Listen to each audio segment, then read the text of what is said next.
네, 안녕하세요. 옹달책방 구독자 여러분. 오늘은 박세희 전무님 또 오랜만에 모시고 요즘 또 요동치고 있는 한국 주식시장과 또 미국 주식시장 얘기해 보도록 하겠습니다. 전무님 안녕하세요.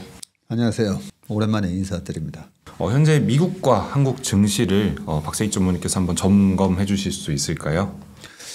미국 증시만 너무 강하고 우리 증시 약한 부분에 있어서 국장 못하겠다.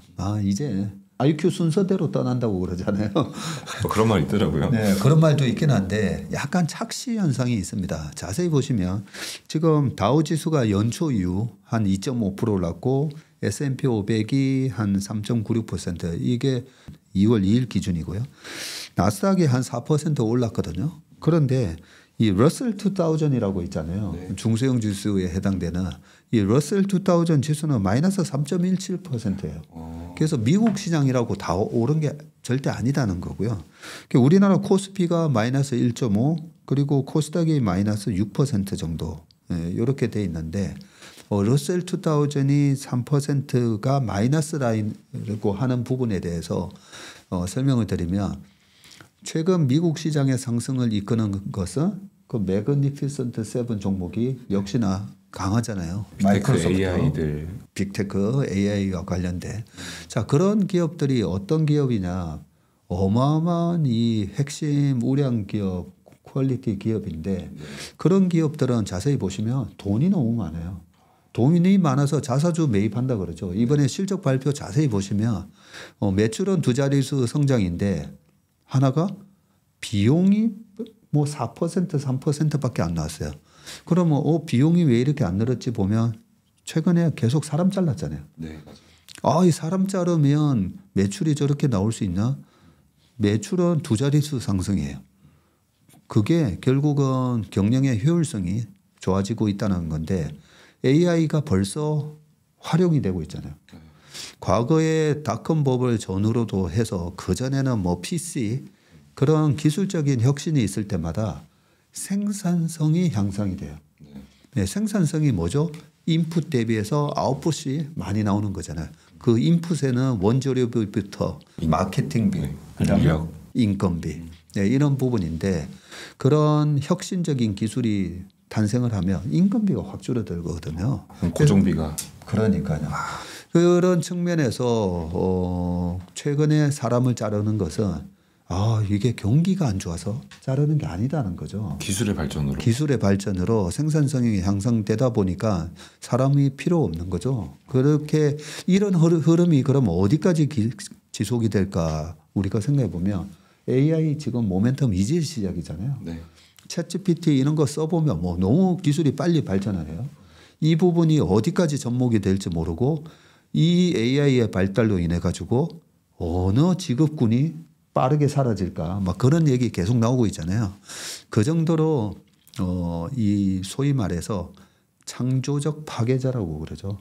디스럽터라고 하죠. 네, 그렇게 뭔가를 파괴를 하면서 혁신을 만들고 그 파괴적인 기술을 이용해서 이 빅테크 기업들의 생산성이 좋아지는 그런 흐름 속에서 지금 차별화된 주가 움직임이 나타난 거고요. 작년에도 보면 미국의 매그니피센트 7 종목만 오른 게 아니라 그 매그니피센트 7 종목의 특징은 전부 다 영업이익률이 20%가 넘어요.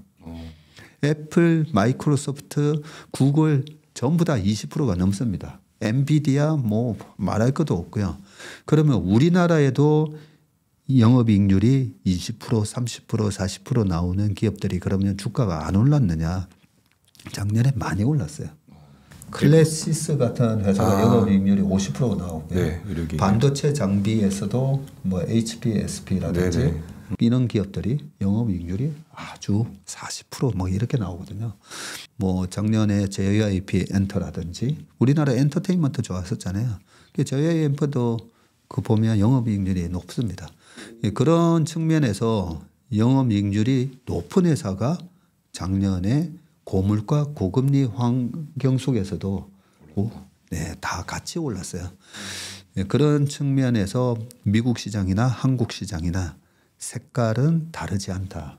단지 우리나라에 영업이익률이 그렇게 빵빵하게 나오는 시가총액 상위 기업들이 적을 뿐이에요. 미국의 M7 같은 기업들이 우리나라에도 있다고 하셨는데 그러면 그 기업들은 국장이 있으니까 국내 주식을 보듯이 봐야 되는지 아니면은 그래도 글로벌한 회사니까 네. 같은 스탠다드를 놓고 우리가 주식 투자로 봐야 되는지 어떻게 좀 보는 게 좋을까요? 굉장히 중요한 질문을 해주셨어요. 똑같이 영업이익률이 30% 40% 나와도 우리나라는 변동성이 되게 큽니다. 펀더멘탈하고 상관없이 우리나라 주식은요, 그 대주주 과세 요건 때문에 연말만 되면 제가 빠진다고 했잖아요. 작년에 코스닥이 상반기에 플러스 40.8% 올라갔었거든요. 그런데 이 우리 웅달 책방에 나와서 제가 네. 8, 9, 10은 조심하셔야 된다고. 네, 10월 말로 가면 갈수록 대주주 과세 요건 때문에 수급에 영향을 받는다고. 그런 식으로 우리나라만의 수급 교란 요인이 있어요. 그리고 미국은 보면 고배당 주식들 2022년도에도 그 약세장에 고배당 주식 좋았었거든요. 근데 우리나라는 연말만 되면 저희 고객 자산가 고객분들은 나 그 삼성전자랑 나 뭐 어떤 주식 팔아달라고 얘기해요. 배당 받으면 금융소득 종합과세 때문에 배당을 아무리 5% 받는다 하더라도 세금 안 내는 게 더 중요한. 네, 세금이 46% 이렇게 나오니까 그 배당 수익률이 그게 고스란히 배당이 아니다는 거죠. 그런 요소 때문에 연말만 되면 배당을 오히려 받기 전에 배당주가 약해지는 그런 현상이 있어요. 이런 것들 때문에 영업이익률이 높은 회사도 이게 코스닥에 있느냐 코스피에 있느냐 뭐 이런 거에 따라서도 주가 변동성이 되게 심합니다.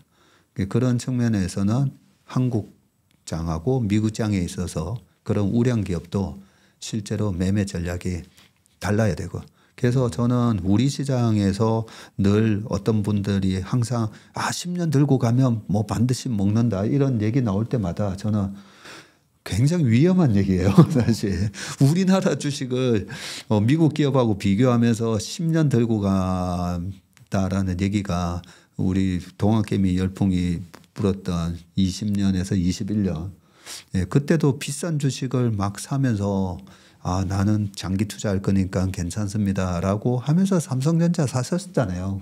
네, 9만 원, 8만 원 후반대에서 샀었잖아요. 뭐 카카오 네이버도 마찬가지고요. 근데 그 밸류에이션이랑 한국 시장만의 이 높은 변동성을 생각을 안 하시고 했더니 실제로 주가가 싸졌을 때는 못 사잖아요. 무서워서. 못 사요. 네, 더 빠질까 봐 무서워. 그래서 8만 원 중후반에서 삼성전자를 용감하게 사셨던 분들이 6만 원, 5만 원대에서는 전문이 무서워서 못 사겠다는 거예요. 실질적으로는 그렇게 우량한 기업을 쌀 때 더 사야 되는데 네, 그렇기 때문에 참 좋은 질문해 주셨는데 전략을 달리해야 된다. 알겠습니다. 그러면요 지금 국내 주식 시장은 연말로 갈수록 좀 어떻게 전망을 하실까요? 이제 2월 달인데 연말로 가면 갈수록 전망. 근데 그게 중요해요 사실. 네. 1년에 큰 그림이 세워져 있으면 작년에도 왔다 갔다 3월 달에 지방은행 사태도 있었었잖아요. 그렇기 때문에 큰 그림이 중요하고요. 그런 측면에서 뭐 이 전망은 안 맞을 가능성이 높습니다. 그렇지만 큰 그림을 세워놓고 보면 올해 주식시장하고 내년 전망까지 같이 해야 되는데요. 이렇게 말씀을 드릴게요. 그 존 템플턴 경이 아주 주식 투자하는 데 있어서 중요한 말씀을 하셨어요. 강세장은 비관 속에서 탄생을 하고 회의 속에서 자라며 그리고 낙관 속에서 성숙해서 행복 속에서 죽는다. 저는 주식 투자자는 요 말씀을 그냥 달달 외우고 계셔야 된다고 생각합니다. 자, 그러면 지금 주식시장이 어느 정도 상태인가? 24년? 24년은 지금 어떻지? 그렇게 생각했을 때 저는 이렇게 생각합니다. 강세장은 비관 속에서 탄생한다 했잖아요. 맞아요. 가장 비관적이었던 게 언제였었죠? 22년 10월이었잖아요. 네, 내년 23년 상반기에 시장 골로 간다라고 얘기하셨던 분이 그때 가장 많이 나오셨어요. 자, 그것만 생각하더라도 결국은 비관적일 때 그리고 2023년 상반기 장을 헐어지려는 상승이 예상된다라고 했을 때 악플이 되게 많아요. 왜냐하면 시장을 비관적으로 보고 나는 이미 주식을 팔고 나는 인버스 곧버스를 사놨는데 저 사람 무슨 소리를 하는 거야. 그 댓글을 보면 시장 참가자들의 그 센티멘트를 알 수가 있는 거거든요. 그런 측면에서 가장 비관적일 때 결국은 시장이 S&P 500도 3,500을 찍고 지금 얼마가 있죠? 거의 5,000 왔잖아요. 3,500에서 5,000원 왔어요. 근데 그때 뭐 유명하신 분들 뉴욕에 계시는 분들 이런 분들도 되게 시장 안 좋게 얘기했었어요. JP 모간의 제이미 다이먼 회장님조차도 추가적으로 20% 빠질 수 있다. 그래서 그렇게 말씀을 하셨던 분들이 비난하자는 얘기가 아니라 강세장은 항상 그렇게 비관 속에서 탄생을 한다는 거죠. 자, 비관 속에서 탄생을 해서 회의 속에서 자란다 했죠. 네. 그 회의가 뭐냐면 아, 이렇게 올라도 되는 거야? 에이, 지금 경기가 안 좋은데. 아, 장단기 금리 차를 보면 이러다가 항상 빠져. 장단기 금리 차가 마이너스 갔다가 항상 보면 시장이 박살나. 여러 가지 회의적인 얘기 속에서도 꾸역꾸역 올라요.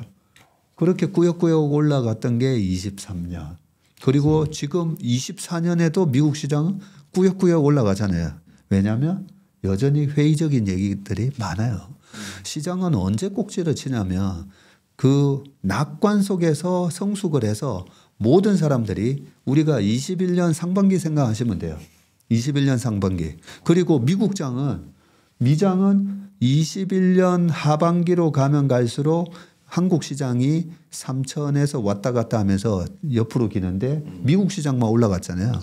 그때 미국 시장 방송하시는 분은 보면 아, 지금 오늘도 사상 최고가 얼마를 또 하다. 좀 찍었을 때. 네.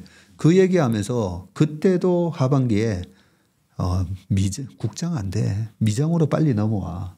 그러면서 제가 그때 그걸 보면서 아니 21년 상반기에 막 삼성전자랑 하이닉스랑 뭐 그 현대기아차도 마찬가지였었던 거죠. 그때 LG전자까지 미국의 애플의 아이카를 생산할 수도 있고 뭐 이런 얘기 때문에 오버슈팅을 안 쓰면서 아니 그렇게 쫓아서 하는 거랑 미국장 좋으니까 미장 여기서 막 쫓아서 하는 거랑 뭐가 다르냐고 쫓아가시면 안 된다고 밸류에이션을 보았을 때 그때 미국의 PER이 24배였어요. S&P 500의 PER이. 그런 부분을 보면서 말씀을 했었는데 결국은 그때도 한 국장 안 돼. 미장으로 와 하면서 오버슈팅해서 박살났죠. 네. 22년도에 박살났습니다. 그때 엔비디아 박살 350불에서 130불 깨졌는데 엔비디아 얘기하시는 분들이 방송에 안 보이시더라고요. 그렇죠. 네, 그때 테슬라도 사라지고 아니 핵심 우량 기업을 주가가 빠지니까 얘기하는 분들이 없어졌어요. 그 유튜브에도 보면 뭐 테슬라 예찬론자들 많았었잖아요. 미국 유튜브들도 마찬가지고. 네, 그렇기 때문에 언제 고점을 치느냐면 그렇게 모두가 다 낙관할 때 그럴 때 고점이 형성되고요. 그러면서 뿌듯하죠. 야, 내가 내 계좌를 보면서 야, 이 정도면 아예 회사 그만둘까 그냥. 나도 전업 내가 주식 잘하는 것 같은데 나도 전업으로 한번 해볼까? 그런 행복한 상상 속에 죽는다는 거죠. 그게 꼭지다. 네, 그게 꼭지예요. 그러면 저는 올해까지는 미국 대선도 있고 그죠? 그리고 올해는 정말 경기가 나빠지는 거 아닌가? 뭐 이런 얘기가 아직까지는 난무하고 있기 때문에 올해까지는 그렇게 시장이 왔다 갔다 하면서 계속 꾸역꾸역 올라가고요. 25년도가 되면 소위 말하는 실적 장세가 저는 된다고 생각을 합니다. 거의 골디락스와 같은 2005년도에 우리나라 시장 코스피 53%에 코스닥이 한 87% 올랐거든요. 그때 중국, 차이나 인프라 투자 사이클에 뭐 어마어마하게 시장이 좋았었는데 2025년 내년이 그런 장이 연출될 가능성이 좀 높다라고 보고요. 그러면서 낙관 속에서 성숙해서 저는 26년장의 행복 속에서 죽는다. 왜냐하면 계좌 수익률 보면서 와 이러다가 그래서 전체적으로는 그렇게 저는 예상을 하고요. 어쨌든 지금 코스피가 2,500대 뭐 600대 여기서 왔다 갔다 하잖아요. 그러면 지금 우리가 투자할 때 싼가 비싼가가 제일 중요한데 코스피 2,520이면 PBR 0.9예요. 네, PBR 0.9 그러니까 거의 순자산 대비 10%나 디스카운트 돼 있는 영역입니다. 이럴 때는 뭔가 악재가 나왔을 때도 2,500 밑에서는 눈 감고 일단 지르고요. 그 다음에 올인을 해야 되는 지수대가 있다고 했죠. 차트의 정석에서 제가 말씀을 드렸었는데 그게 10년 이평선. 네, 우리나라 연봉을 보시면서 10년 이평선이 어디를 지나가고 있는가 그 차트에서 연봉을 보시면 되거든요. 그 연봉에서 10년 이평선이 얼마인가를 알고 있으면 그게 소위 말해서 주식을 어디서 우리가 과감하게 질러야 되느냐를 알 수가 있는데 코스피 10년 이평선이 2023년 작년에는요 2297이었어요. 그럼 2300 그러면 작년에도 2300 깨진 적이 두 번이나 있습니다. 네, 1월 달에 2180 갔었고 그리고 10월 달에도 미국 금리가 5% 치면서 2680을 기록을 했던 2668을 기록했던 주가가 10월 달에 두 달 만에 다시 2277을 갔어요. 그러면 2300 밑으로 10년 이평선이 깨졌으니까 그때도 올인을 해야 된다는 거죠. 10년 이평이 깨지면 올인을 하면 됩니다.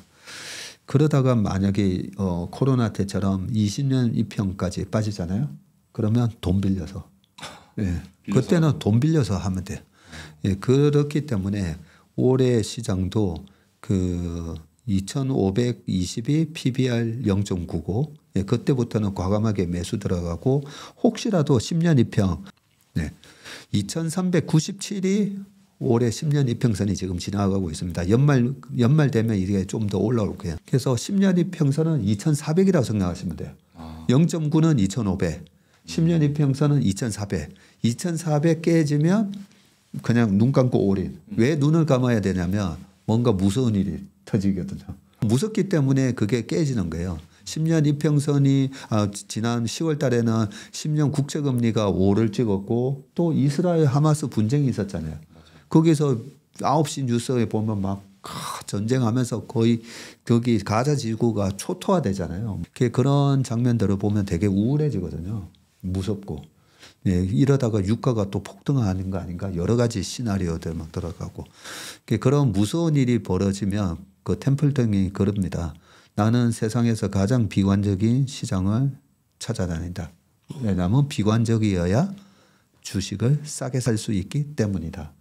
네, 그래서 그 비관적인 상황이 발생을 해도 너무 무서워하지 마시고 2,500, 2,400을 강력하게 주식 매수하는 구간으로 그렇게 보시면 될 것 같고요. 지금 미국 장은 M7 기업들이 빅테크, AI 좀 이런 것들을 기점으로 해서 상승을 하고 있는데 2분기, 3분기가 남아 있잖아요. 2분기, 3분기에도 역시나 그 섹터들만 조금 집중을 하면 될지 개인 투자자분들은 저도 퇴직연금 계좌에 그 미국 필라델피아 반도체 지수를 추종하는 ETF가 들어가 있거든요. 근데 수익률이 되게 많이 나잖아요. 네. 그러면 수익률이 많이 나 있기 때문에 자꾸 팔고 싶어요. 예, 팔고 싶은데 미국 주가하고 우리나라 주식하고는 투자 전략이 달라야 된다고 말씀드렸지 않습니까? 그죠? 그러면 지금까지는 뭐 작년 연말부터 해서 계속 반도체였어요. AI 모멘텀에 그것도 서버용 AI에서 이제는 또 온 디바이스 AI로 간다 이러면서 반도체가 계속 강한데 그러면 반도체 주가를 어떻게 그러면 투자하는 게 맞는가? 반도체 제가 그 필라델피아 반도체 지수를 보면서 설명을 드릴게요. 네. 우리가 차트 공부를 잘 해놓으면 굉장히 유용하게 써먹을 수 있습니다. 차트 분석을 우리가 테크니컬 어널리시스라고 하잖아요. 네. 저 선수 테크닉이 참 뛰어나 이런 얘기 하잖아요. 손흥민 선수도 드리블 테크닉이 아주 좋습니다. 그냥 빠르기만 한 거 아니에요. 네. 축구 얘기해서 죄송합니다. 자, 보시면 필라델피아 반도체 지수에 지금 1994년부터 제가 94년 8월 달에 입사를 했었거든요. 요때 삼성전자가 똑같이 큰 폭으로 올랐다가 나중에 빠졌다가 막 이러는데 지금 필라델피아 반도체 지수 월봉을 보고 계시는데 보세요. 그 반도체 사이클이 있다고 했잖아요. 요 90년도에 반도체 사이클은 어떤 식으로 왔냐면 그때 당시에 386, 486, 586 컴퓨터 뭐 이런 얘기가 있었고요. 그리고 그 이 퍼스널 컴퓨터라고 하는 이 PC의 반도체 수요를 업그레이드 시키는 요인은 윈도우의 버전업 때문에 그래요.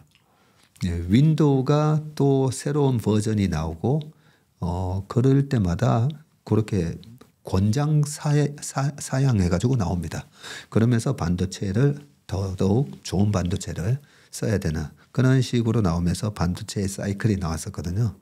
자, 여기서 보면 반도체 주식을 이 시클리컬한 반도체 주식을 언제 팔아야 되느냐. 이 월봉상의 RSI를 보면 RSI가 70 이상 기록을 했을 때 이렇게 주황색으로 표시되게끔 설정을 다 하실 수가 있습니다. 가만히 보시면 RSI가 70 이상 나왔을 때 항상 고점이 나오죠. 네. RSI가 아주 친절하게 얘기해 줍니다. 자, 이제부터 팔 준비하세요라고 RSI가 친절하게 얘기를 해 줍니다. 자, 그러면 2012년, 13년 이후로 요때 클라우드 돌풍이 불고 2007년도에 있었던 스마트폰 열풍이 2012, 13년도에 가면서 삼성전자의 갤럭시 시리즈까지 합쳐지면서 전 세계적으로 이제 스마트폰이 본격적으로 침투되기 시작했고요. 2013년, 14년 넘어가면서 전 세계의 스마트폰의 침투율이 40%가 돼요. 자, 그때도 보시면 이 반도체 사이클이 아주 세게 오죠. 2013, 14, 15년도까지. 요때 DDR3에서 DDR4로 넘어갈 때였습니다. 이러면서 전고점을 훌러덩 벗기죠.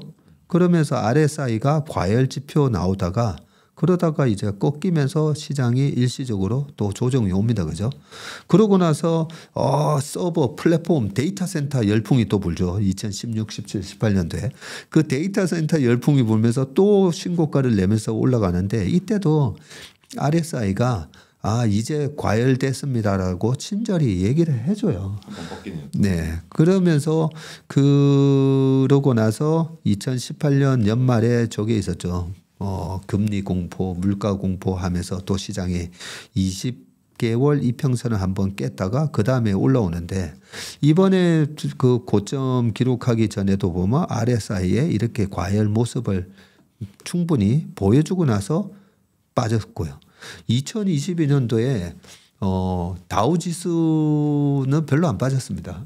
근데 S&P 500이 그 다음 많이 빠졌고 S&P 500이 19.8%인가 그 정도 빠졌었고요. 그때 나스닥이 한 33% 빠져요. 근데 필라델피아 반도체 지수는 거의 40% 빠집니다. 많이 빠졌었어요. 많이 빠졌었던 이 반도체 지수가 이제 이번에 다시 올라오고 있거든요. 그러면서 신고가 냈거든요. 그러니까 이번에 코덱스, 필라델피아 반도체 뭐 ETF 보면 뭐 50% 이렇게 수익 나는 걸 자꾸 팔고 싶어진다는 거죠. 아직이네요. 네, 그런데 RSI 보세요. RSI가 지금 70도 가지도 않았어요. 이런 지표를 보면서 충분히 과매수 모습을 보이고 나서 그러고 나서 팔아도 되고요. 팔아야 되는 시점은 그러면 아니 RSI가 이렇게 그러면 과열 양상을 보이고 나서 그러면 언제 팔아야 되는데 5개월 이평선 깨지면 팔면 돼요. 네. RSI 70 돌파 이후에 지난번에도 보면 이렇게 5개월 이평선을 안 깨고 올라가잖아요. 안 깨고 계속 올라가다가 22년 1월, 2월 5개월 이평선을 깨고 그 다음부터는요. 보시면 5개월 이평선이 굉장히 강한 저항선이 돼버려요. 그렇죠. 5개월 이평선 밑에서 놀잖아요. 그래서 밑에서 놀다가 다시 플러스로 돌아서서 이번에 8, 9, 10월 달에 한번 5개월 이평선을 깼었는데 그때는 제가 이번 조정은 페이크입니다라는 얘기를 해드렸었습니다. 왜 페이크인지 S&P 500을 보면서 설명을 드렸었고요. 그러고 나서 지금 올라가는 모습이고 이 RSI가 70 이상을 기록을 하고 나서 5개월 이평이 깨졌을 때 이제 탈출하는 거지 이렇게 어정쩡한 상황에서는 오히려 바이온 딥스 아니면 물량을 더 늘리는 그런 수단으로 사용을 해야 되는 거죠. 그래서 결론은 주도 섹터 매매에 제가 필살기라고 적어놨는데요. 네, RSI가 과열을 보이고 그러고 나서 5개월 이평을 강하게 깰 때 그리고 5개월 이평을 강하게 깰 때는 어떤 현상이 일어나냐면요. 이때도 2022년 1월 달에 나스닥 지수가 3% 이상 빠져요. 예, 강한 조정의 시그널은 나스닥 지수가 3% 이상 강하게 빠지는 모습이 나오면서 빠집니다. 그런데 작년에 한 번도 나스닥 지수가 3% 이상 빠진 장은 나오지 않았어요. 작년 요 3개월 동안에도 음봉이 나올 때도 3% 이상 안 빠지더라고요. 굉장히 그냥 기술적으로 많이 올랐기 때문에 쉬어가는 장이었다는 걸 알 수가 있는 거죠. 대표님 그러면은 지금 저희가 상방을 놓고 기준으로 얘기를 하고 있는데 70선으로 하방도 40선 아래에서는 반등이 꼭 오는 중간에 한번 2009년도 8년도 넘어갈 때 빼고는 다 그 아래에서는 사도 되는 구간. 그러면은 지금 2023년도 같은 경우는 보고 저게 40이니까 사야 된다라는 것도 생각할 수 있나요? 아니면은 이거는 상방만 놓고 봐야 되나요? RSI는? 네, 굉장히 좋은 질문을 해주셨는데요. 필라델피아 반도체 지수를 30 이하에 샀으면 완전히 채바닥에 사는 거였잖아요. 그러면 그 다음부터 나는 30 이하에 떨어지면 사야지 했었으면 평생 못 사는 거죠. 그렇죠. 그렇기 때문에 우리가 어떤 지표를 볼 때 굉장히 잘 맞는 지표가 있고 잘 안 맞는 지표가 있는데 이까지 떨어질 거다라고는 아무도 예측을 못 합니다. 이때는 2008년 말 그대로 금융위기가 발생해서 이 정도 빠졌던 거고요. 반도체 지수는 이때 닷컴 버블이 깨졌을 때도 보면 거의 1500에서 뭐 한참 밑에까지 떨어지는데요. 지금 보고 계시는 게 이제 로고 차트인데 떨어질 때는 얼마나 떨어질지 모릅니다. 그래서 이 5개월 이평선이 되게 중요해요. 네, 5개월 이평선을 뚫는 듯 했다가 다시 깨지면 기계적으로 이제 팔고 나오는 매매를 해야 되고요. 5개월 이평선이 뚫렸을 때 그랬을 때 매수로 들어가는 그런 전략을 써야 되는데 실제로 월봉까지 이렇게 보는 분들이 많지 않은데 주식의 고수들은 전부 다 이 월봉을 보고요. 이 월봉 이평선을 뚫고 올라갔을 때 매수, 깨졌을 때 매도. 대체로 어떻게 매매하시냐면요. 5개월 이평선이 깨질 때부터 삽니다. 왜 사냐면요. 올라갈 때 못 먹었으니까. 올라갈 때 좀 더 샀어야 되는데 나는 왜 500만 원밖에 안 샀을까 이런 생각 때문에 주가가 오버슈팅 할 때 결국은 못 사다가 떨어지잖아요. 그러면 선수들은 5개월 이평선이 깨지는 걸 보고 탈출을 하는데 여기서 계속 이제 걸어놨더니 올라갈 때는 밑에다 걸어놓으니까 안 사지잖아요. 근데 떨어지는데 자꾸 체결이 돼요. 그러니까 더 싸게 더 낮춰야 되니까. 예, 그 밑에 물타기를 하시는 게 올라가는 상승 추세 속에서는 이 5개월 이평을 깨지 않으면서 올라가기 때문에 아무리 밑에 걸어놔봐야 체결이 안 되는데 정작 5개월 이평을 깨고 떨어질 때 그때 오히려 팔아야 될 때 막 사게 되는 거죠. 그래서 좀 안타까운 부분이 우리가 보면 반도체가 올라갈 때가 있고 자동차가 올라갈 때가 있고 조선이 갈 때가 있고 오랫동안 이제 주식 하사 보시면 그 업황의 사이클이 보이거든요.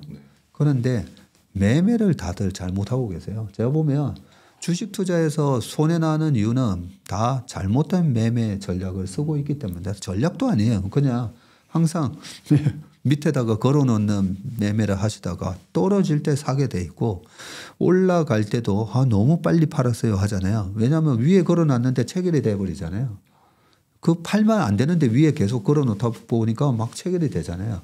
올라가는 주식을 팔아버리고 떨어지는 주식을 매수 걸어놓으니까 그 잘못된 매매 전략 때문에 손실 나는 거기 때문에 한번 작년 시장에 벌었다가 결국은 다 토해냈어요. 이런 분들은 한번 나의 매매 전략에 대해서 내가 제대로 된 매매 기법을 쓰고 있는지 한번 확인하실 필요가 있습니다. 그 RSI가 저렇게 과열로 충분히 나오고 나서 시장은 꺾인다. 주도주는 항상 그렇습니다. 예, 주도 섹터 이거 말고도 과거에 나스닥 생명공학 지수가 주도를 했을 때든 어느 차트를 보시더라도 이렇게 과열이 나오고 나서 꺾이거든요. 그런 부분을 보면 제가 이 월봉 차트이기 때문에 RSI가 충분히 과열을 보이고 나서 꺾어지는 거는 최소한 25년 이후라는 거죠. 네, 25년 상반기가 될지 하반기가 될지 모르겠지만 지금 RSI라는 이 가격 지표가 산정되는 그런 계산식으로 보면 일단 내년 상반기까지는 일단 올라갈 거다라고 생각합니다.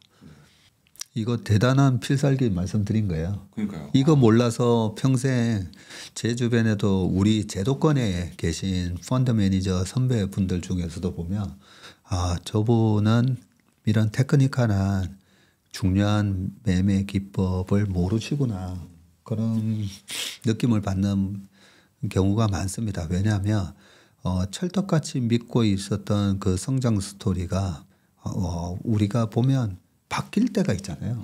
강력한 경쟁자가 나타나서 바뀔 때가 있고요. 그리고 정부 규제 때문에 바뀔 때도 있어요. 네. 그리고 그 회사만의 내부적인 또 문제 때문에 바뀔 수도 있습니다. 그래서 마크 트웨인이 그런 얘기를 했잖아요. 우리를 공경에 빠뜨리는 것은 우리가 뭔가 몰라서가 아니라 우리가 확실하다라고 믿고 있는 게 사실이 아닐 때 그런 우리 전망이 다 맞을 수는 없거든요. 저도 마찬가지고. 그러면 내 전망이랑 다르게 갔을 때 그게 펀더멘탈 요인이든 테크니컬하게든 다르게 갔을 때 거기에 내가 리스크 관리하는 적절한 대응 전략이 있어야 돼요. 근데 그 대응 전략을 굉장히 어떻게 보면 간단한 거잖아요. 5개월 이평선이 깨졌을 때 나는 무조건 눈 감고 도망 나온다. 그런 전략이. 그렇다가 5개월이 깨졌다가 또 한번 회복을 하면 그 작은 매매 비용만 들여서 다시 사면 되는 거예요. 그런데 깨져서 하락 추세로 이미 접어든 주식을 그 회사의 성장 스토리라든지 그 회사의 가치만 믿고 이게 성장주만 해당되는 거 아니에요. 가치주 투자하시는 분들이 PBR 0.8에 샀다가 0.6에서 샀다가 0.4 갔다가 실제로 되게 유명한 가수 저랑 되게 친한 형님이 PBR 0.1 됐을 때 연락이 왔어요. 자살하고 싶다고. 약간 농담처럼 말씀을 하셨는데 그런 식으로 가치주도 내가 생각했던 것보다 계속 더 빠질 수도 있습니다. 그런데 이런 테크니컬한 필살기를 모르잖아요.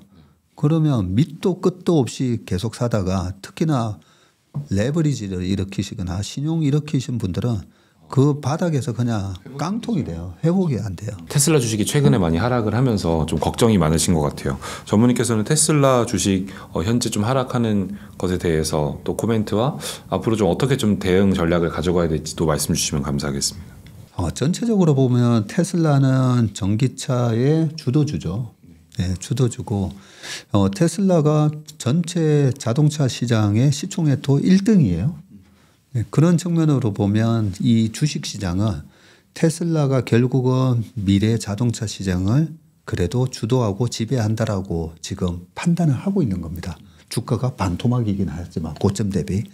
자, 그러면 앞으로의 테슬라에 대한 저의 생각은 어떠냐면요. 저는 2020년 5월 달에 이번 상승에서는 테슬라가 과거에 애플 아마존과 같을 거다라고 말씀을 드리면서도 테슬라 주가가 제가 얘기하고 나서 거의 5배 올랐을 때 밸류에이션을 보니까 너무 비싼 거예요. 그래서 또 일부 3분의 1 팔았습니다라는 메시지도 드리기도 했었는데요.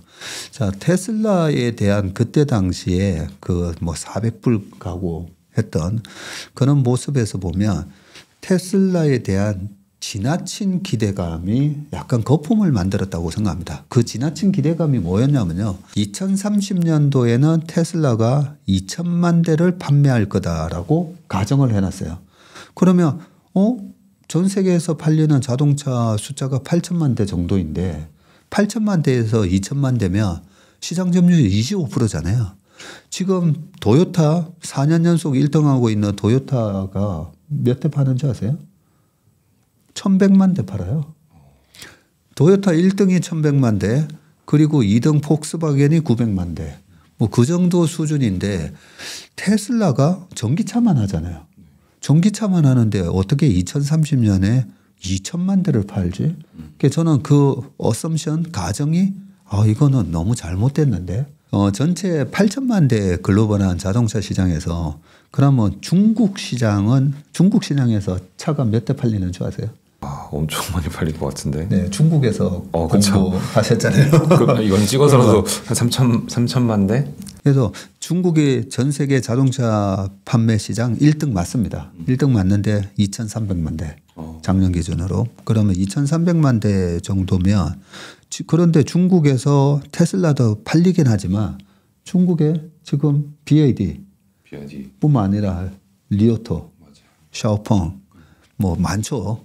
중국이 지금 전기차 시장이 구조조정을 겪긴 해도 어쨌든 중국에서 제일 많이 팔리는 자동차는 중국 업체일 거예요. 유럽에서 제일 많이 팔리는 자동차는 독일 업체일 거고요. 그런 식으로 생각을 해보면 중국 시장이 8천만 대 시장에서 2천만 대 이상 해서 25% 이상이에요. 전 세계 자동차 시장에. 미국이 한 1,500만 대, 유럽이 한 1,100에서 1,300만 대. 그 중국 시장을 제외하고 테슬라가 2천만 대를 판매한다는 것은 죽었다 깨어나도 그거는 2030년도에 불가능한 숫자고요. 그런 측면에서 지금 블룸버그의 컨센서스가 860만 대? 그 정도로 테슬라가 2030년도에 한 800에서 900만 대 판다라고 지금 떨어져 있어요. 그러다 보니까 그 전에 2천만 대를 생각하고 주가가 올랐던 게 거품이었던 거죠. 네.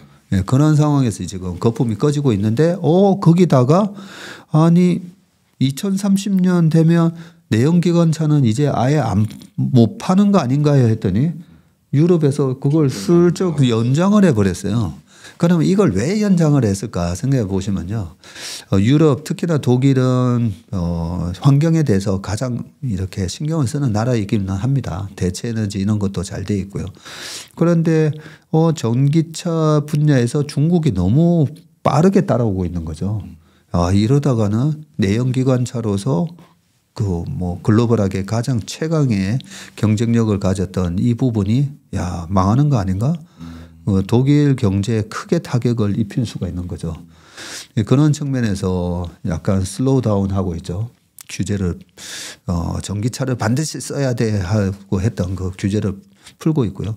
그 강력하게 했던 그 규제 전기차를 써야 되는 규제를 느슨하게 가져가고 있고 보조금도 지금 각국에서 빠르게 보조금을 줄이고 있어요. 그렇죠?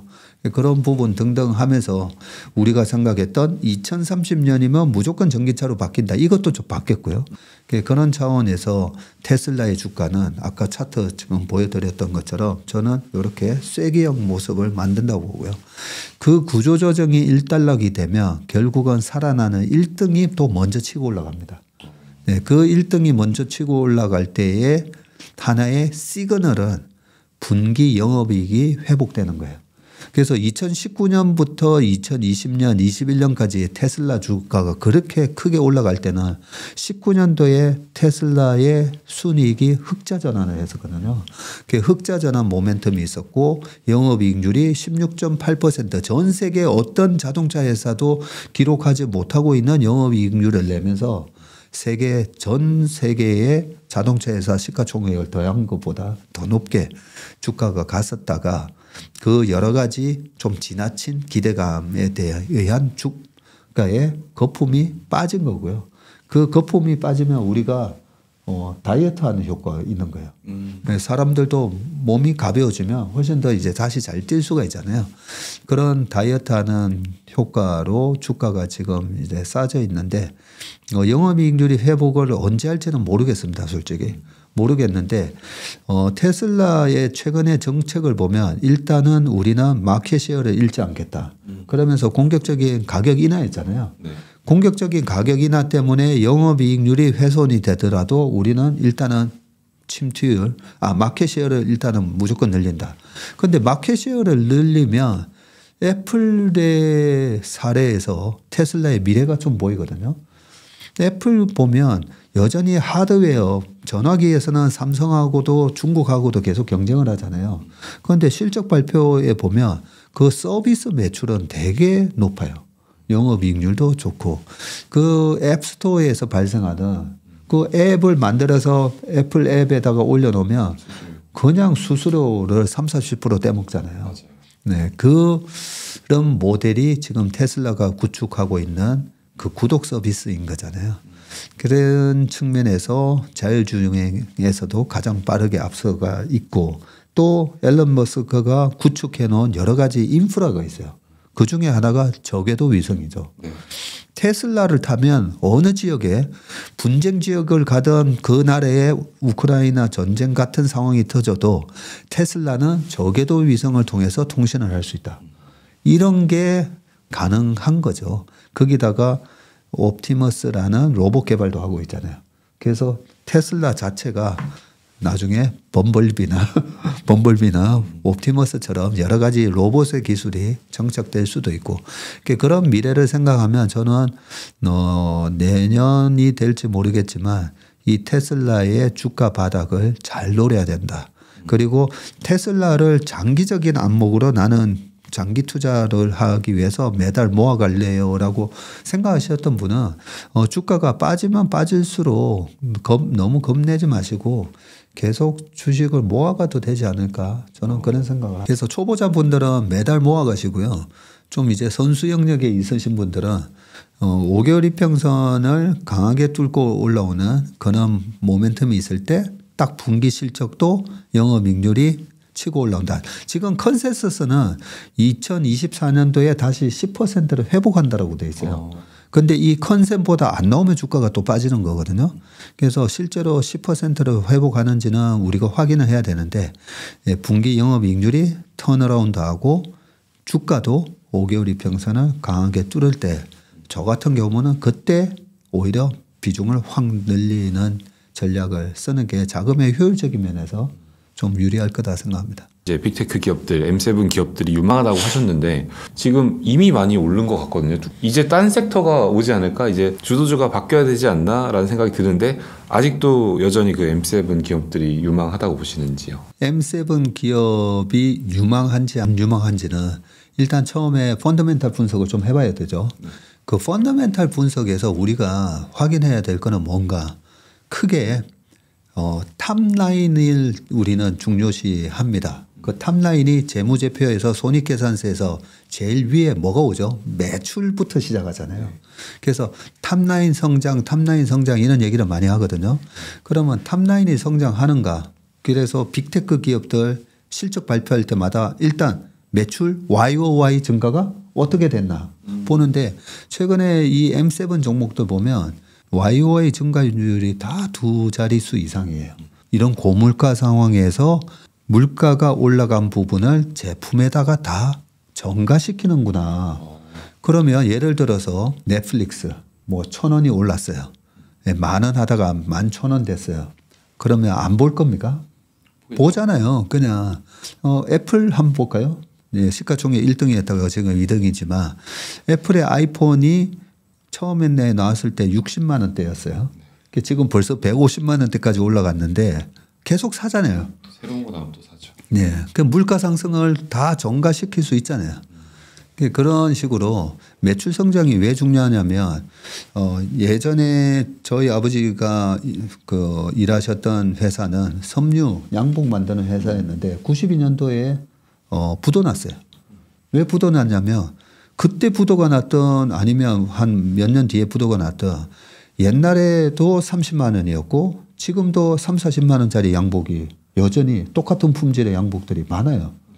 네, 20년 지나서도 저는 양복 사러 갔다가 30만 원대 샀어요. 그런 것처럼 우리가 매출의 그 판매 가격에 물가 상승을 전가시키지 못하는 기업은 그러면 절대 핵심 우량 기업이라고 할 수가 없습니다.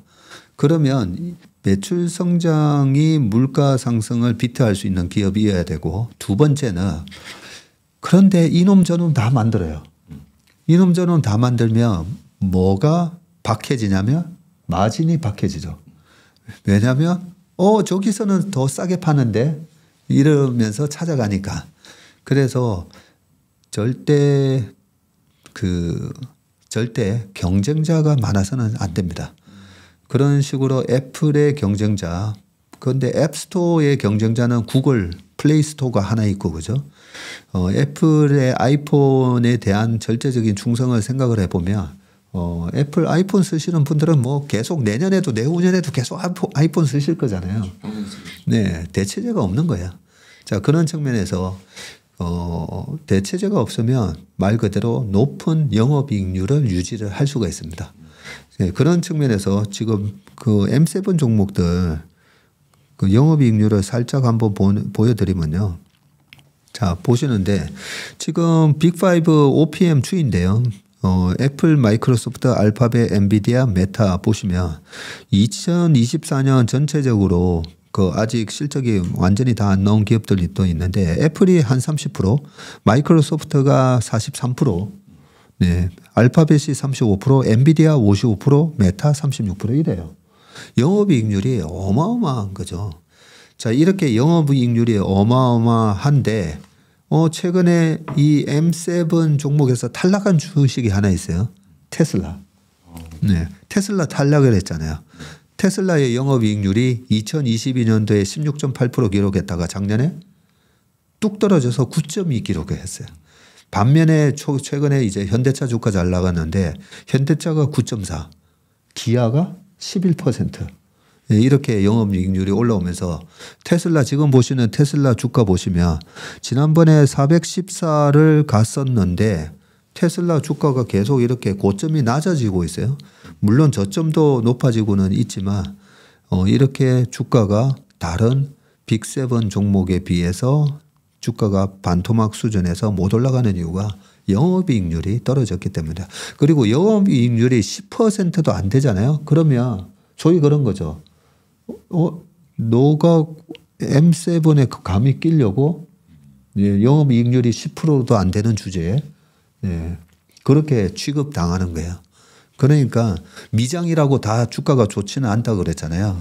이런 식으로 영업이익률이 훼손이 돼서 그런 겁니다. 그런데 반면에 아까 보셨던 미국의 다른 기업들은 영업이익률이 30%, 40% 이렇게 유지가 되기 때문에 그런 기업들을 보면 주가가 어떤 특징을 가지는지 보여드릴게요. 그래서 이 미국의 이 빅테크 기업들은요, 초보자분들하고 그다음에 좀 중급자, 상급자분들 매매 전략이 좀 달라도 됩니다. 초보자분들은 미국 빅테크 기업들은 그냥 저는 just keep buying, 그냥 사시면 돼요. 계속. 왜냐하면 지금 왼쪽에 보시는 차트가 마이크로소프트 차트고요. 연봉 차트입니다. 그리고 오른쪽이 애플 연봉 차트인데 마이크로소프트 차트 보면 2012년부터 보면 전부 양봉이죠. 딱 2022년도에 페드의 금리 때문에 음봉 한번 기록하고 5년 이평선에 딱 걸쳤다가 그러고 또 올라가잖아요. 그래서 페드가 준 선물이었죠. 왜냐하면 5년 평균값에 살 수가 있는 기회를 줬었으니까요. 그래서 이런 미국의 핵심 우량 기업은 그냥 계속 사모시면 됩니다. 네, 매매에 자신이 없으시면. 애플 주식도 마찬가지고요. 그런데 약간 내가 이제 중고수가 됐다. 중고수가 됐다라고 했을 때 말씀을 드릴게요. 지금 왼쪽은 유나이티드 헬스 그룹인데 제가 5년 이평선 위에 보면 빨간색 선이 하나 더 지나가고 있어요. 네. 그 선이 뭐냐면 볼린저 밴드예요. 네, 볼린저 밴드를 오른쪽 스타벅스에서도 표기가 돼 있고 그 다음에 코카콜라 그리고 오른쪽이 블랙락 이런 기업이거든요. 이런 기업들 보면 5년 이평선을 중심으로 밑으로 빠질 때는 10년 근처까지도 가고 위로도 또 올라가기도 하고 하는데 5년 이평선을 타고 이제 올라가는데 볼린저 밴드를 강하게 뚫었을 때는 한번 팔아줘도 돼요. 보시면 여기도 보시면 볼린저 밴드가 나타나는 2013년 코카콜라를 보시면 강하게 뚫었잖아요. 2014년에 보면 5년 이평선까지 빠지죠. 한번 살 기회 줬잖아요. 네.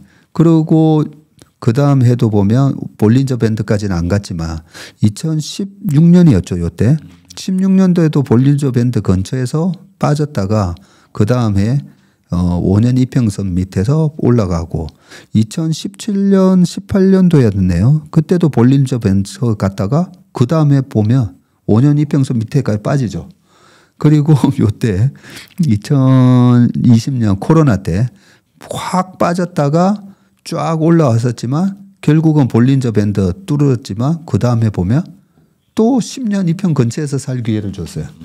네, 이런 식으로 볼린저 밴드를 일봉이나 주봉에서는 사실 볼린저 밴드를 뚫을 때 오히려 매수 찬스가로 쓰기도 하는데 연봉 차트로 보면 이 볼린저 밴드 상단에서 오히려 한번 팔았다가 그 다음에 또 눌림목에서 사고 이런 식으로 테크니컬하게도 좀 매매를 할 수 있다라는 걸 보여드렸습니다. 이렇게 오늘 박세익 전문인과 함께 국내 시장으로부터 시작해서 미국 M7 기업들 그리고 마지막 테슬라까지 그리고 중간중간에 정말 꿀팁에 있는 매매 전략까지 알려주셨어요. 몇 번 더 복습하시면 좋을 내용일 것 같고 이렇게 함께 해주셔서 너무 대단히 감사하고요. 다음에도 또 한번 모시고 박세익 전문님의 고견을 듣는 자리 마련하도록 하겠습니다. 감사합니다. 네, 고맙습니다.